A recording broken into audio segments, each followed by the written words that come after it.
Dans les sous-sols du Palais du Louvre, bien isolé du public du musée, le Centre de recherche et de restauration des musées de France éclaire l'art par la science. Ses missions, rechercher les matériaux qui composent les œuvres, assurer au mieux leur conservation et leur restauration. À cette fin, il mobilise des outils à rayonnement ionisant. C'est le cas de l'accélérateur de particules Aglaé, mais aussi de la radiographie, méthode historique présente depuis les débuts du centre. Donc là, je vais radiographier un prélèvement qui a été fait sur un site de fouilles archéologiques.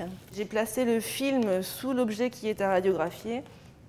Le tube rayon X se situe au-dessus. Le faisceau de rayon X va être projeté sur l'objet et traverser l'objet. Et ensuite, l'image va être donc enregistrée sur le film et va retranscrire toutes les variations en fonction des matériaux qui composent l'objet.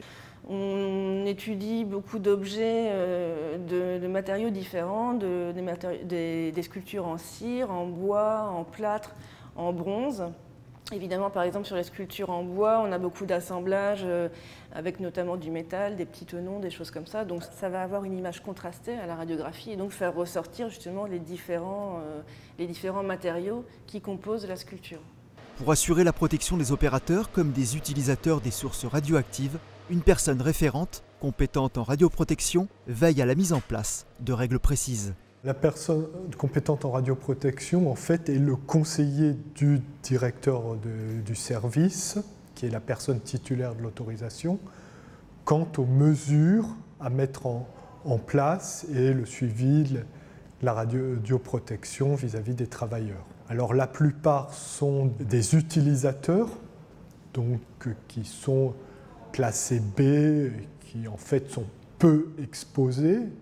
Et puis, on a des opérateurs, que ce soit au niveau de la radio, des fluorescences X ou de l'accélérateur, qui, eux, travaillent essentiellement sous rayonnement. Alors bon, ici, quand ils travaillent avec les casemates, ils ne sont pas du tout exposés parce que quand il va y avoir le tir, donc l'opérateur sort et à ce moment-là, la pièce est considérée comme une zone interdite.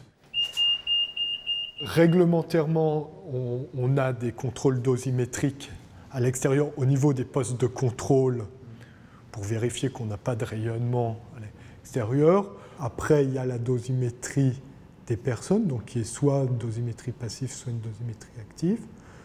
Donc, pour les travailleurs A, c'est une dosimétrie mensuelle et pour les travailleurs classés B, trimestrielle. Maintenant, les collègues ont des bagues dosimétriques.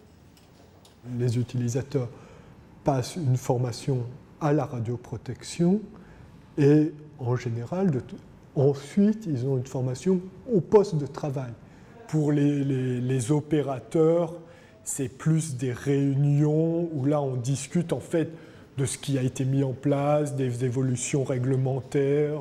Grâce à l'ensemble de ces dispositifs, les risques sont infimes en laboratoire. Ils sont en revanche plus importants sur des chantiers d'analyse lorsque l'œuvre ne peut être déplacée.